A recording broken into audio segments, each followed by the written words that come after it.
Welcome to a Road Less Traveled podcast. Kelly, thank you for joining us today.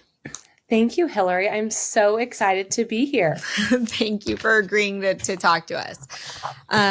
We will just kind of jump off with you giving us an idea of what your job is right now. Sure. So I am better known as the car mom, and I review cars for moms and for families. So I'm a mom of almost 4. I'm a certified child passenger safety tech. I'm a former car salesperson, and I have some very deep automotive roots. My grandpa started a dealership back in 1957. My dad and his brother grew it to a multi-store franchise. And I took a slightly different direction by starting, I guess, what you could call a blog, which is kind of transformed into what I hope to be one day, like a very serious automotive publication and one-stop shop for any family looking to purchase their next car. I feel like you've already hit really serious. I mean, you've got a whole car show. Yeah. Yeah. Serious. I say serious is but keeping it fun. Like a big part of my brand is making car shopping more fun. Like when I sold cars, I loved it. I was like, and my dad always liked to remind me that people like to buy cars. Like, hello, they're getting a new car. Like, what's not exciting about that? It's the rest of the industry that makes it this like not fun and exciting thing. So I've always just tried to put a lot of fun and excitement into, hey, like you're getting a new car. Like, this is awesome. Well, because it is, right? It is the second largest purchase most families make. And I think we're seeing now that it is the largest purchase a lot of families will make. I don't know if we're quite to the majority. Have you seen that statistically that instead of a home, they're investing in a better car? No, but it would pencil. I would not be surprised to hear as cars get more expensive, especially, I think that I'm always, even though I've been doing this like going on 4 years, it is shocking to see how many cars just aren't made for families and how that leads a lot of families to have to seek out cars with higher price points to fit their family. Mm-hmm. We were talking about this yesterday, especially with like the EV conversation. We had dinner for my husband's birthday, and how do you make it work for your family when there's a lot of costs that you aren't necessarily considering? Vehicle ownership is a big deal, and Totally. the way that you're approaching it, I think, is super brilliant because it's overwhelming. I also come from the car industry, as you know, and going out this year and having to buy a car for my family was, even from inside the industry, was completely overwhelming. Yeah. I'm kind of, now that I'm pregnant with my 4th, I'm kind of feeling the overwhelm of like, oh my gosh, 4 is a lot. Like, what kind of car can I even get for 4 kids? So I'm going through it myself right now. Have you figured anything out yet, or are you still in the planning phases? Well, the Ford Expedition is my personal favorite car for my family right now. I have 3 kids, 5 and under. So I'm a big fan of like a big bench seat to do 3 across with. Mm-hmm. And I've really made 3 across my identity the past 15 months since my 3rd was born. So now that like I'll have to be utilizing the 3rd row and I still need all the trunk space, I'll probably still do a Ford Expedition Max. Mm-hmm. I might do a minivan. I might do a Honda Odyssey, but we'll see. I'm excited to see what you choose. Yeah. I ended up doing an Escalade, the ESV though, so that we could, pack 5 in and get where we needed to go.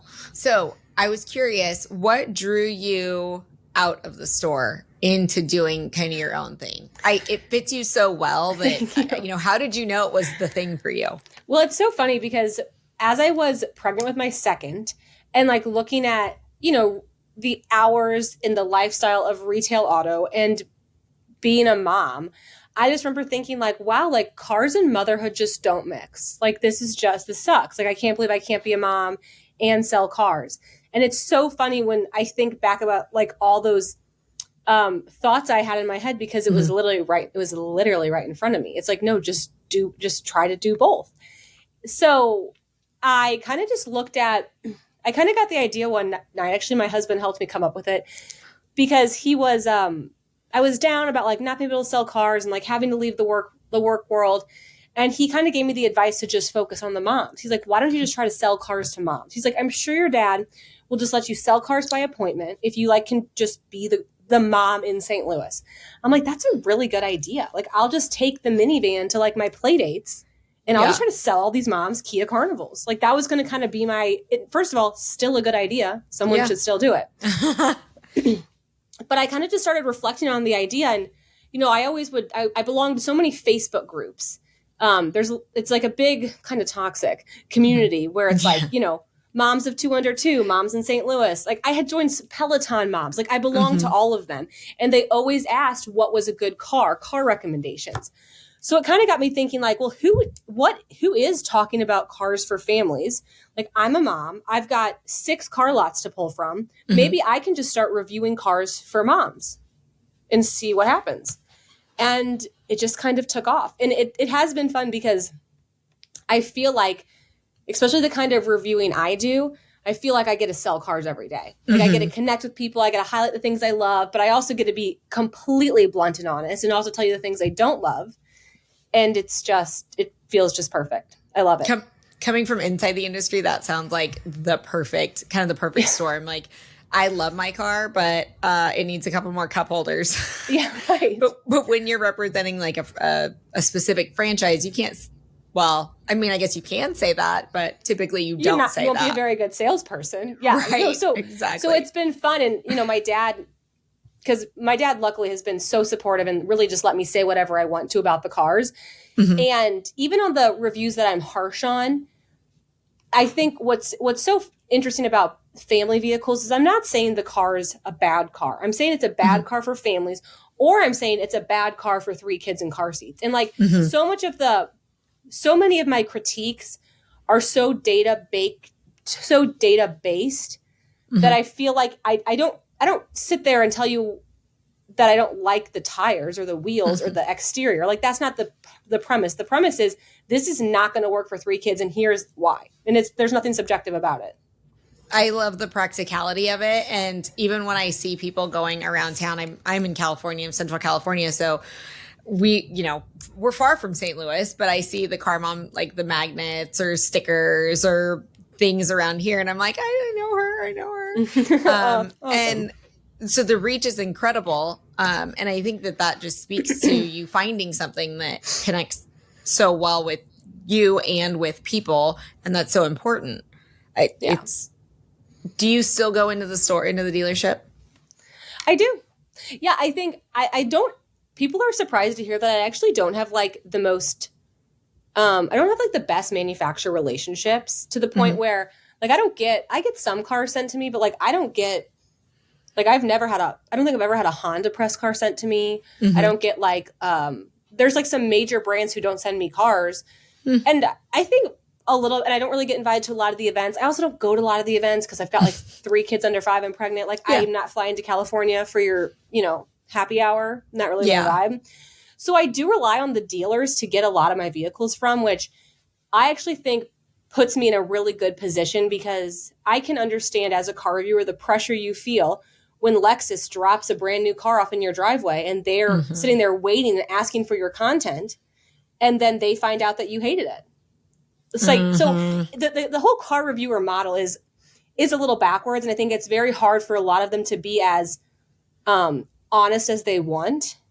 But for me, what's my dad going to do? Not invite me to Thanksgiving? Like, he doesn't care. Yeah. What does he care? And I mean, so it's just, it really does put me in a very unique position that I'm very grateful for. And I don't take it lightly, and I make sure that I always put the consumer first. And so, yeah, I will always rely on the dealerships to get my cars.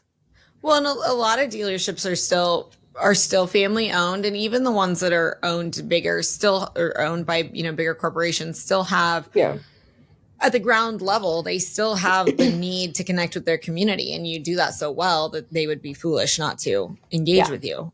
They really, and I find that if between the manufacturer side and the dealer side, I prefer the dealer side of the industry so much more. Truthfully, like I just actually think the people are, to me, they're actually a lot more consumer focused and understanding. I think that some of the manufacturers, it gets too big and they get so out of touch that they're like spending all this time marketing the Wagoneer to be this like off-roading vehicle. And I'm like, guys, it's going to Target.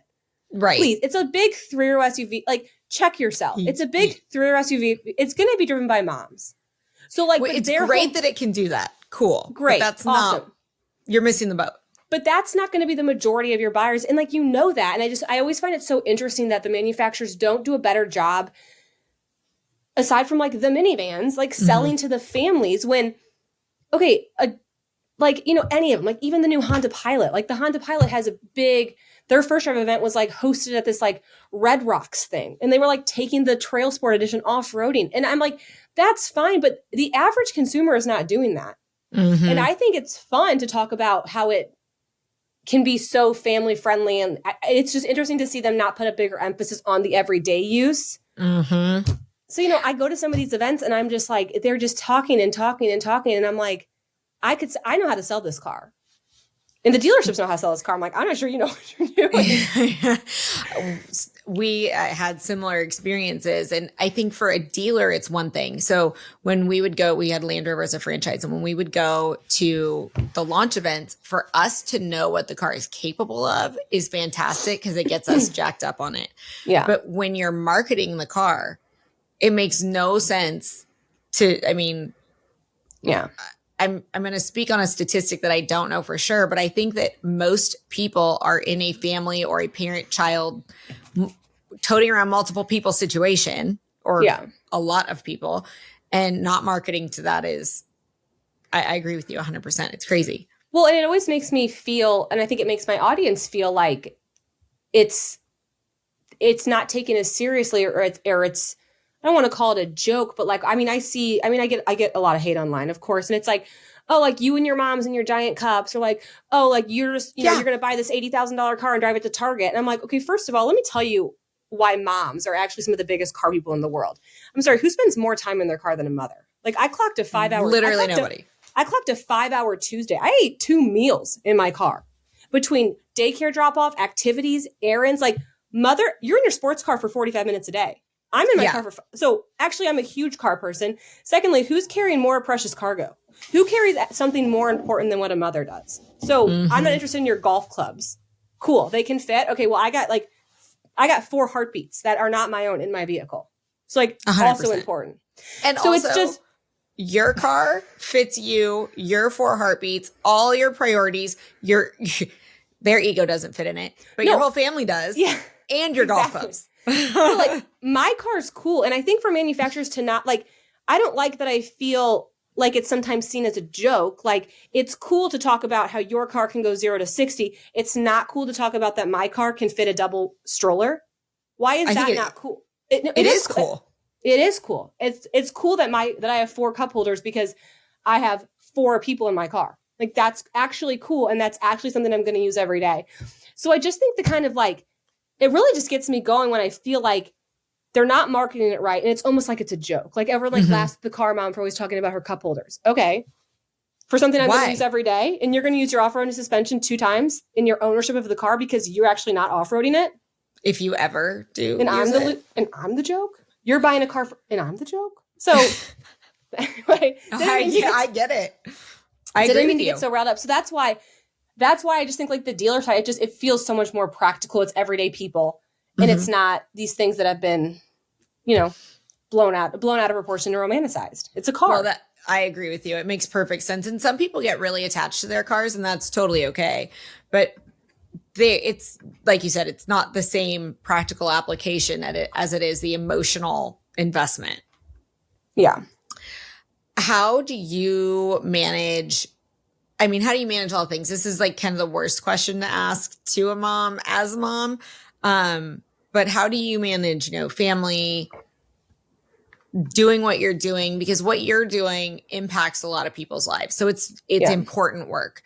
And you clearly take it personally. How do you manage that with, you know, your life and, you know, compartmentalizing and stuff? Yeah. You know, it's kind of, and I think especially since the platform and since the business is so like social media based, and that does require me showing my family a lot. And I get a lot of questions and, you know, there's kind of a new trend, if you will, or a new vibe going around about how like we shouldn't be posting children on social media and like we should be protecting their privacy and all of these things. And I've of course, like as a mother, like I've gone back and forth and I've struggled with that because basically put my entire life, my family business, my family, like online. But me and my husband, like early on, kind of made the decision to do this. And I just think like if my kids ever came to me and were like, why did you why did we do this? Like you always like were filming me in my car seat. Like I didn't blah, blah. I'm going to be able to look at my kids and be like, you guys, we made a decision as a family to help hundreds of thousands of families stay safe in their cars. And like, that was just a decision we made as a family. We've had a lot of benefits from it. And I can rest my head on my pillow knowing that like I show my family and I do this for very good reasons. And I have peace with it. And I think that's fine. Now, I mean, are there days where like I have very strict boundaries? Like I'll never, even when it's hilarious and I love to be relatable, like I'll never show my kids crying. People are always like, your kids are so well behaved. And I'm like, oh my gosh. You're like, yeah, they are. Thanks. Like there has been so many videos I've wanted to film. Like I wanted to film a video of teaching your 5-year-old to buckle themselves. And like my 5-year-old will not cooperate. Like he won't. Mine either. I can't even get him to like film it without like having big feelings. So I'm like, okay, we're scrapping that video. I'll try with your sister next year. Maybe she'll give me a better attitude about it. So we have really strict boundaries. But it's not totally something I've ironed out, but I feel like the work is really important. And it's also allowed for, there's give and takes in any career, in any, there's give or takes if you stay at home, if you go to work. And something I realized like when I became a mom is like guilt as a mom, like doesn't go away. So like you kind of just have to choose your guilt. So like when my first was born, I was working a job in the auto industry that I hated. And I would feel so guilty every day that I would drop him off at daycare and leave him to go to a job I didn't like. Like I was riddled with guilt. Then the pandemic hit and I stayed at home because I was pregnant. And whatever, they didn't need my position anymore. And then I hated being at home. Like I was like, I'm so bored. And then I felt guilty that I didn't want to spend time with my own kid. And now I leave. Now I send my kids to daycare to work a job that I love that is actually really fun. And I feel a ton of guilt. So like the guilt is just there. Like that, you have to just make space for the guilt and not make decisions based on guilt, because no matter what you do, it's always going to be there. And that just also kind of helped me, deal with it a little bit, to know like that the grass isn't greener from a guilt perspective. I'm over here like nodding like, yes, because the guilt doesn't go away. It doesn't matter what you do. Because, I've transitioned from being in the store to working at home, and you feel guilt or some sort of way about something. So that advice is imperative. Yeah, totally. What do you do to recharge your batteries? Because again, this is a highly personal, highly emotional, very connected to you and to the community. And I feel like that could draw, for me at least, it could draw a lot of my energy out. How do you recharge that battery? I do take a lot of my weekends off. So, I don't really post a lot on Saturdays and Sundays. Like I'm always just like really doing personal things. I like to fill my weekend with a lot of family things, which is also not a luxury I had when I was working retail in the car business. So I do feel lucky that that I now feel like I have 2 days where it's like, I don't really post on Saturday or Sunday. You may see me here or there if I feel inclined, but I don't, like I never schedule ads. I never schedule blog posts. I never schedule anything to go out during the weekend. And that's been really important. But I also find that like when I'm feeling drained on like running the business aspect or like running like the influencer aspect, at my core, what I really like to do is to create content. And I never like considered myself a creative person because my handwriting looks like chicken scratch. Like I'm not like a good DIYer. Like I'm not musically talented. Like I'm not creative. Like I've never. You're creative in the way that it was defined previously. Exactly. But I've actually realized, no, I'm actually so creative because I have made thousands of posts all about family cars and like just taking different aspects and angles at them. And I've learned to like love writing and filming, and like that really does kind of recharge me and like reignites why I'm doing this. Like we recently started this new series, which again was just a random idea that I had. Because have you ever seen those videos of that like guy on TikTok and Instagram who goes up to like, very expensive cars and asks people what they do for a living? Yes. I was like, well, I'll do a version of that. So I started going up to random moms at the Target parking lot and being like, I love your car. Like, how many kids do you have? Can I do a quick tour of your car? And like that's been How's that going? It's been really fun. Like they've actually been some of my top performing posts in the last 30 days. And it's funny because like first of all, it's not even me doing the content, but that's been fun and like again a new creative outlet to like edit those videos of like a random mom in Target doing a car tour. It's been fun. That's really cool. Like where are the goldfish in your car? Yeah, literally. They're like, it's a mess. And I'm like, perfect. That's the exactly point. What we're going for. We're going for that. Yeah. It's been really fun. I love that. And I love that your husband's totally on board and supportive. Yeah, he is. He's the truck dad now. Well, we had to reserve the handle. Yeah. I don't know if we're going to do anything with it, truthfully. Mm-hmm. I mean, he is a truck guy. He is a dad. Yeah. So he's married to the car mom. So like he's got some accolades, but first things first, I'm a businesswoman. Like we had to get the handle secured just in case. Just in case you went somewhere with it. Exactly. That's fantastic. Do you guys have any fun trips coming up soon? And when you travel, when you do trips, do you take press cars or do you prefer your own? Yeah, good question. We typically actually, so what's cool about having press cars is St. Louis, I live in St. Louis. I actually live 45 minutes away from St. Louis. Mm-hmm. So sometimes access to vehicles can be difficult. So whenever I travel to a different city, like I was just in Scottsdale and they have a really big press fleet, like way bigger than St. Louis. So I was able to kind of use it as an opportunity to be like, hey, I'm going to be here for a week. What do you got? And they were able to give me a Toyota Sienna press car, which is like, I mean, a minivan for the car mom. Like it's perfect. And I could have never gotten one of those in St. Louis. Okay. So I do use some connections that way. But for the most part, he loves his truck or I love my Expedition. So I don't know. I travel heavy. I need a lot of space. That samesies. Yeah. I mean, but you got a lot going on. So of course you need a lot of space. Right. You need a lot of stuff. What's next? Well, we're kind of in our, so I run the car run with my sister. We're both pregnant, due 3 weeks apart in September. I'm really excited for that. That's amazing. I'm really excited. We had our last babies 5 months apart, which was a lot. And now we're due. So, I mean, it's good and it's bad because like we're both on maternity leave, but then like we're both on maternity leave. Yeah. So, and I'm also just very hyper aware of like what I'm capable of right now. And I'm kind of just in my my sustainability era. Like I'm having a lot of fun. The growth feels really good.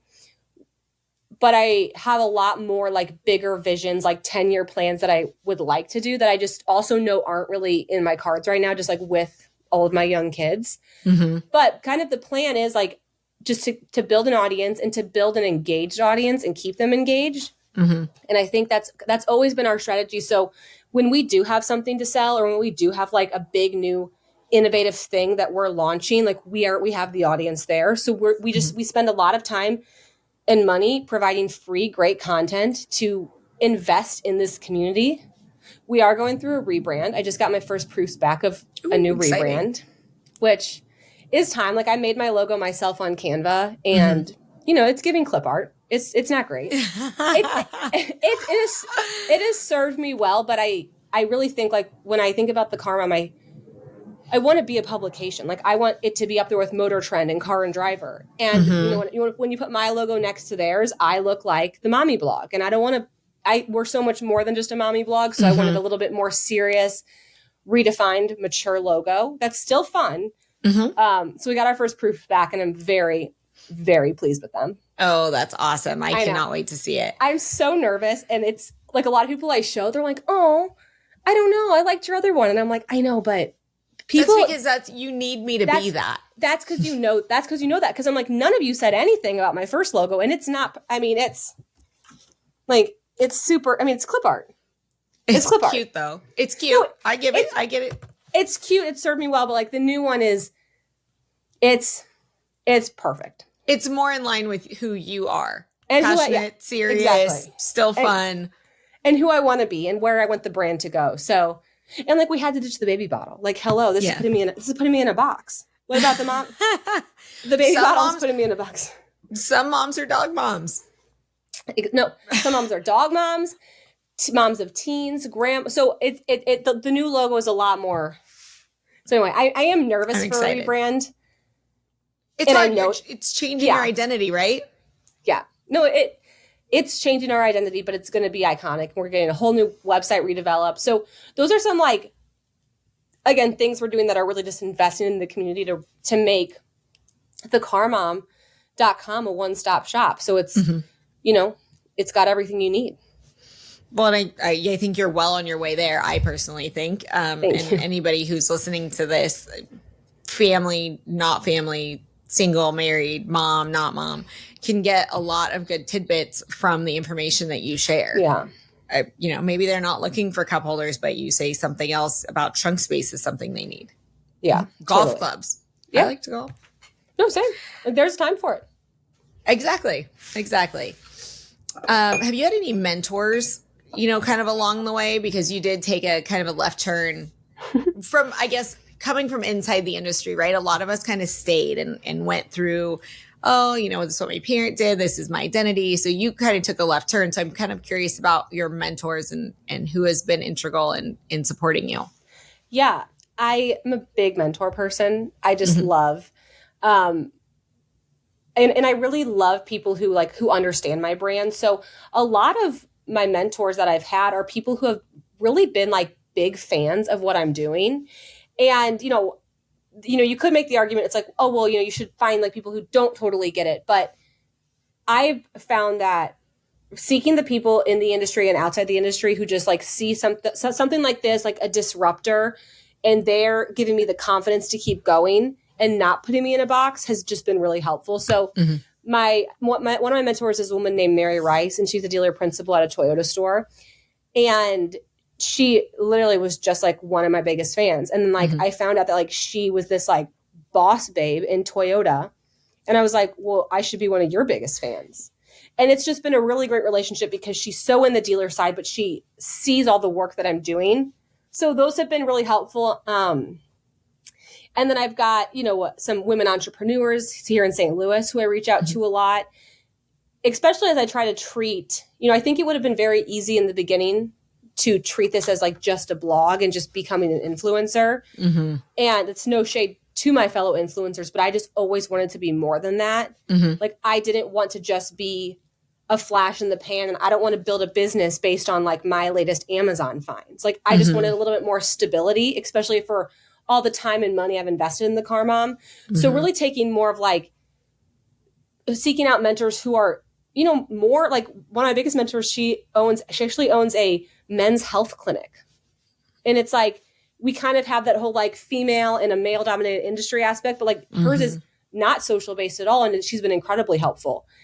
And then I have a few like other like social media people that I do kind of cling to, just to understand my views are down, this and that. And, some stuff like that, but it's kind of a mixed bag.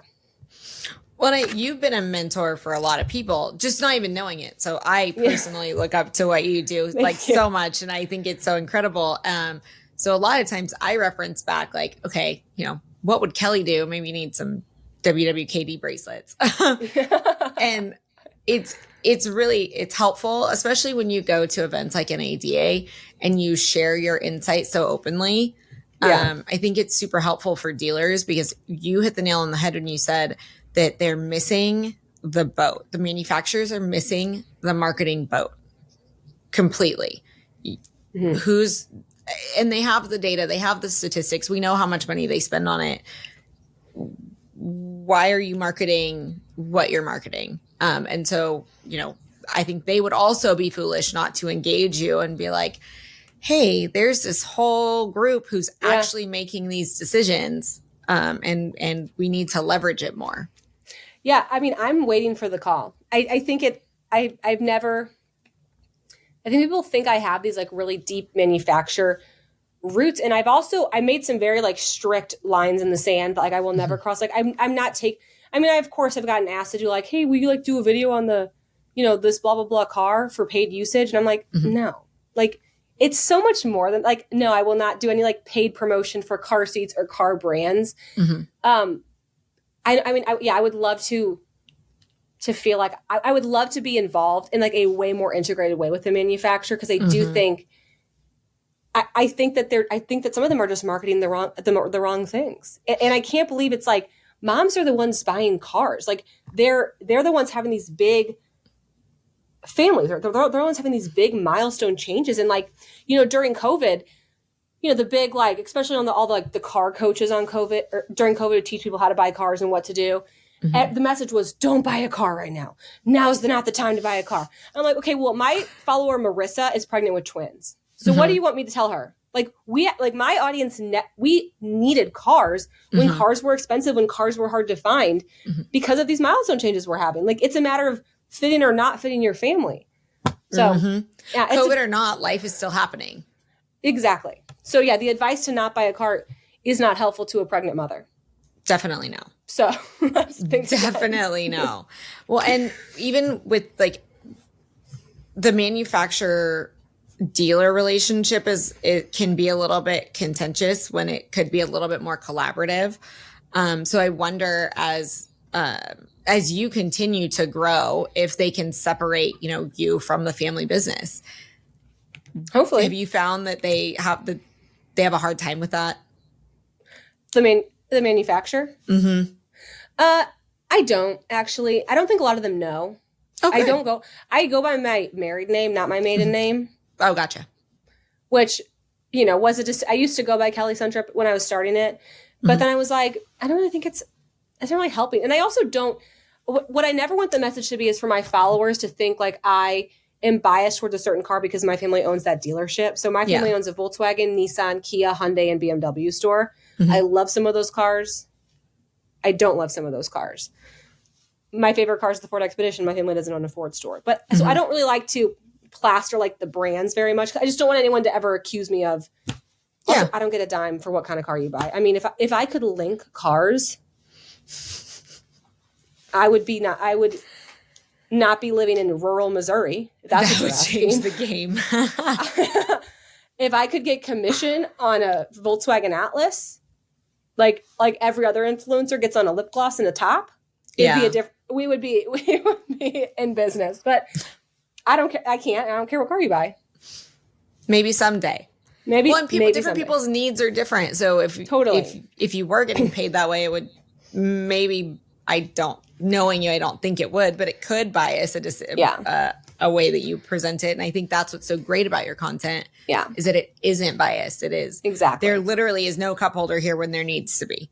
Exactly. Kelly, I appreciate your time so much. And thank you for being here and sharing your insight. And I really look forward to seeing what the growth that you continue to have. Thanks, Hillary. This has been a fun convo. You ask good questions, not my typicals. I like it. Well, thank you. I appreciate that. I hope we can do it again sometime soon. Definitely.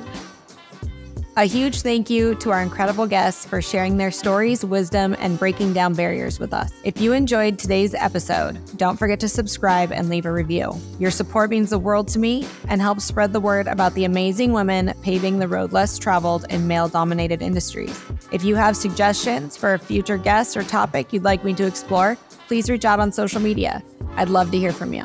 Follow me on your favorite social platform for updates and behind the scenes. Keep pushing boundaries, challenging norms, and lifting each other up.